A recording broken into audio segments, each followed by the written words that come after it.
대구의 한 경찰관이 도주하는 오토바이를 뒤쫓다 사고를 당해 3년 넘게 일상생활을 못하고 있습니다. 전신으로 퍼진 심각한 통증 때문인데요. 이 통증이 주관적이라는 이유로 정부는 어떠한 보상도 거부했습니다. 어찌 된 일인지 박진영, 류재현 기자가 차례로 보도합니다.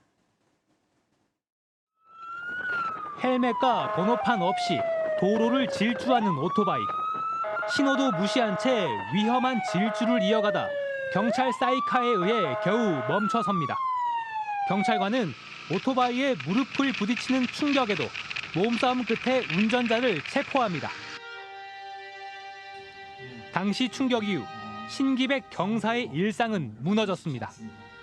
무릎에서 시작한 통증이 서서히 손과 발로 번지더니 이제 걷지도 못할 지경이 됐습니다. 발이 타는 듯한 느낌, 타려가면서 살을 찢는 듯한 느낌이 너무 심하게 들었습니다. 진단 결과는 자율신경계통 장애. 무릎에 가해진 강한 충격으로 신경 조절 기능에 문제가 생긴 겁니다. 마약성 진통제조차 듣지 않게 되자 결국 1,000만 원짜리 척수 자극기까지 신경에 연결해 하루하루 버팁니다. 이렇게 통증 치료에 쏟아부은 돈만 4천만 원이 넘습니다. 계속 방에서 누워있고 어떤 경제적 활동과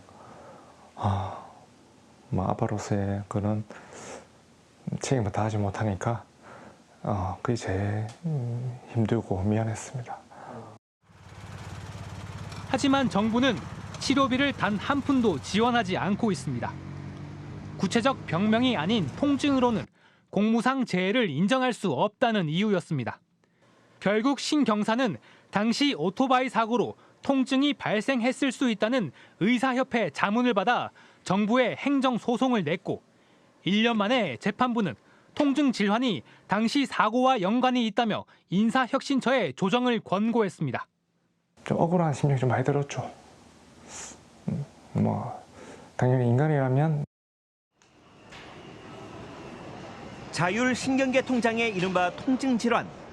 칼로 베는 듯한 고통이 24시간 내내 찾아오지만 다리를 자르고 싶은 마음도 있어요. 솔직히 너무 고통스러우니까. MRI, CT 등 몸의 구조를 확인하는 영상 장비로는 전기 신호인 통증 질환을 잡아내기 어렵습니다. 암이나 당뇨, 골절 등이 조직과 혈액, 영상 검사로 확정 진단을 내릴 수 있는 것과 대조적입니다. 결국 피부 변화와 온도 차이, 부종 등 주관적인 임상을 근거로 진단할 수밖에 없습니다.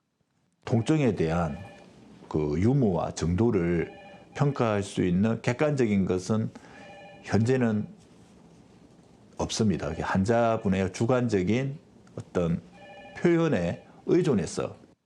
문제는 국가의 공무재해 보상 절차가 이러한 통증 질환의 특수성을 무시한 채 서류상 확정 진단만을 요구한다는 점입니다. 가짜 환자를 가려낸다는 게 이유지만 이에 불복해 통증 환자가 국가에 제기하는 행정소송만 매년 수십 건에 이를 만큼 논란이 뜨겁습니다. 신경학 검사라든가 이형학적 변화 검사라든가 아니면 방사선 검사라든가 이런 객관적인 검사 자료 징표만을 너무 치중해서 형식적 도식적으로 판단한다는 것이 가장 큰 문제이지요. 군 복무 중 과도한 작업 등으로 통증 질환을 얻고도 유공자 신청이 거절된 27살 박진영 씨도 그중 하나입니다. 경찰과 소방, 군인 등 업무적으로 외상에 노출된 공무원들이 몸을 살릴 수밖에 없다는 자조가 나오는 상황. 현실과 맞지 않는 만성 통증 질환에 대한 국가 보상 방안에 논의가 필요하다는 지적입니다. 최선 다하지 마세요, 군대 가서. 결국 국가는 당신의 책임을 절대 져주지 않고 거기서 다치거나 거기서 불이익을 당해도 다 당신 혼자 감당해야 된다. KBS 뉴스 류재현입니다.